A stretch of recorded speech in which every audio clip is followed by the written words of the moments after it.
All right, so I know that you're working on a couple of other projects, and one documentary is about Byron Rumford. That's a name that many of us here aren't too familiar with, but he was one of the first black members of the California Assembly and led the charge to change housing rights for minorities. So why did you choose him?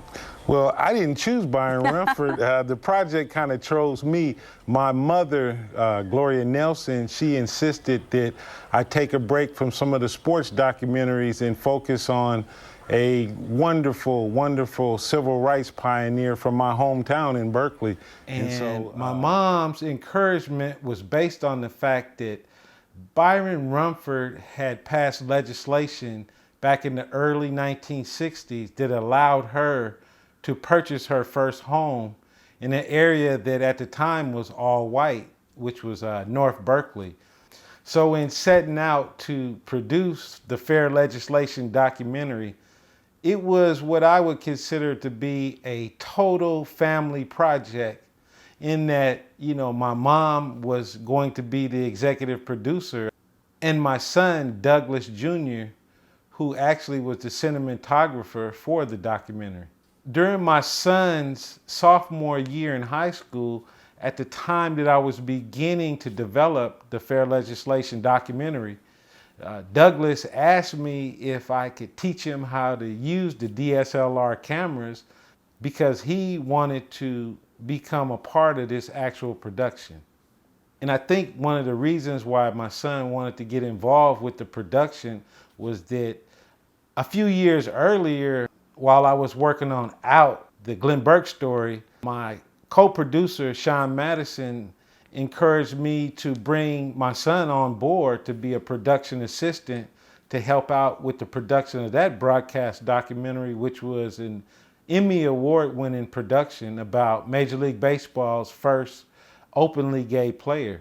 And Douglas did a fine job of helping us with that film, with the lighting and the setup of a number of our outdoor interview shoots.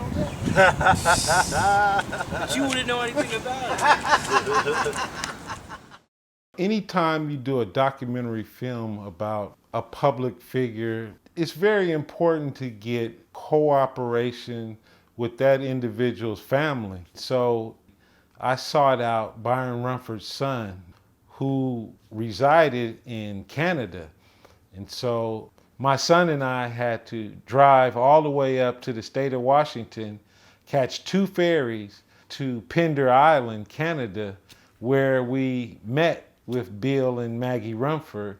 So our first 2 days on Pender Island was primarily research. We dug deeply into Bill's family archives, photographs, documents, and information about his father. And so this was a fairly lengthy process that took a lot of time. And so once we interviewed Bill, it really set the tone for the rest of the documentary's production. It's been a pleasure to work with Doug Harris on developing this documentary. And I think that my mom and dad would be very pleased, and I would hope that this is well received by the community. So a short time after our trip to Canada, we had to turn around and drive all the way to Los Angeles to interview Byron Rumford's daughter, Elsie. We're trying to get you a summer, come down here and do a summer work at USC, not work, but study. Me? Yeah. You know, because they have kids come and they learn about this and that, and they spend the night up there at USC. And this has been just fascinating to me, the whole thing. Finding all of these items, all of these materials, pictures, finding all that, going through all that has been really interesting. And I started looking at my father in a different way. And as I read these other articles and rereading the book, it's been really enlightening to me, helpful to me. It's inspirational. You know, you're so involved in this and you find this so exciting. It invigorates me. The dialogue about how it went down with the Proposition 14, and then like look at them, they counting, they trying to get it right.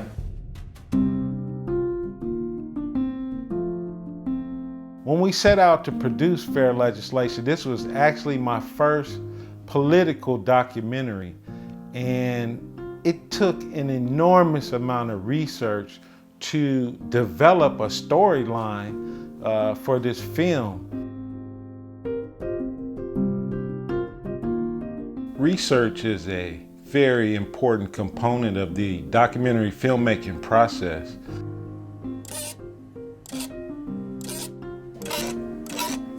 And it really requires a high degree of concentration, discipline, and determination to find the actual material that you're going to use for the film. And so I found myself consumed with a lot of research.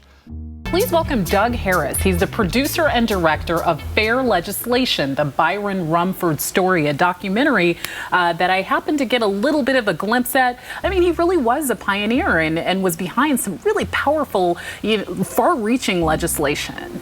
Byron Rumford is recorded as the California Assemblyman that has probably passed the most single amount of significant legislation in the California state history. You talked about this kind of being a family affair. You have your son helped you out with the cinematography there, and you actually teach filmmaking as well. So now I don't know how long it's gonna take you, but if He already prepped me about. well, he's pretty good at prepping people. I can tell you that. He told me get in the car. He didn't even tell me we were gonna have a shoot. Told me we were gonna go to Disneyland. Beating on the go, huh? Let's talk about Tom Berkeley. My style in documentary filmmaking is what I describe as the character-driven approach, where we use little or no narration, and the stories are actually driven by those interview subjects that are talking about the historical material. How many years you go to Cal? I went to Cal 2 years. Okay, you went to Cal too? As a junior, I went there as a junior from Sac State. Working closely with my son on the production of this documentary has been a special experience for me, because not only has he helped to coordinate all of the production elements, but he's also helped to free my time up so that I can engage with the different documentary interview subjects in preparation for the actual interviews. You were here in '59 because you told me Yeah. you graduated in '57. Yeah, I graduated 57. So let's talk about, when Jesse Unruh came with the Unruh Civil Rights Act, which was in '59, if you remember it. During the times that the change was occurring, we had a tough time not only finding lodging and housing for these legislators and some of the African American staffs that came And through. so in working with my son, he really understands the importance of capturing the essence of those subjects that we go out and interview. I always wonder what it is that allows some people the inner patience to work on something like a documentary. And some of us, if we can't do it today and boil it down to a very few short minutes and move on, are not satisfied because we want to do more.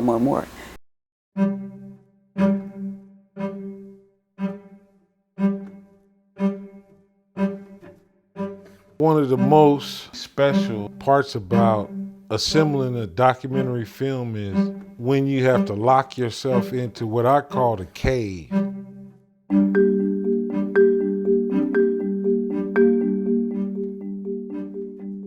Where I'm just in total lockdown for months. And it's where I have to actually assemble all of the elements and put them all together to make a film.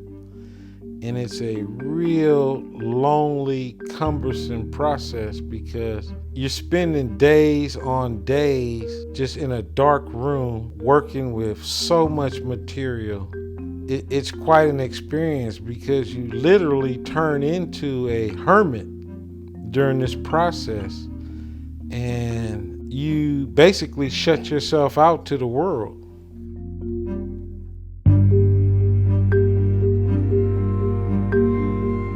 the Rumford Fair Housing Act. But it is more than that.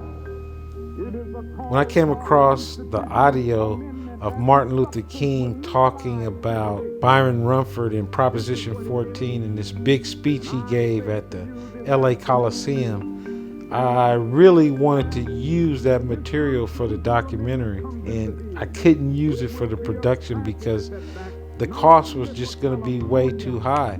And Fair Legislation was a PBS documentary. And so the King estate were charging monies for every time the documentary was aired. And I had no control over how many times and how many markets this documentary was going to be aired in. And so that was upsetting not to be able to use Martin Luther King, but that's the nature of the beast in documentary filmmaking when it comes to licensing archival footage and audio for use in the documentary films. I'm happy about the film because it's actually my first PBS broadcast. What was most surprising when you were looking in and researching that? What was the most surprising thing about him? Well, the most surprising thing about Byron Rumford was the fact that it's alleged that they stole the election from him when he ran for state senate in 1966. And that was actually the most difficult part of the documentary to kind of break down, how that election was supposedly rigged up and he lost that election, and it was just a bad situation. But Byron Rumford is revered in the California Assembly and also in the Berkeley and Oakley communities. And so I'm very proud of the fact that I got a chance to document his story. One of the things that I like the most about producing these historical documentaries is the afterlife that these films take on years after they're produced. One of the examples that I like to reflect on is Bounce, the Don Barksdale story, about basketball's first African-American pioneer. That documentary film was an instrumental part of Don Barksdale being inducted into the Naismith Memorial Basketball Hall of Fame. And finally, to Mr. Doug Harris. Doug, you've been the driving force behind this entire process that brought Don Barksdale's name to the forefront. And we can't repay you for what you've done. It's been over 20 years and you've never given up. And more importantly, you've ensured the process for all the nominations were fulfilled to the end. And now here we are at the Hall of Fame. I thank you, and we love you like a brother. We love you like a family member, so thank you so much. And Doug, you've picked some topics that a lot of people just aren't familiar with, but they're so important because there's a lot of groundbreaking civil rights work that you're discussing, so it's fascinating stuff.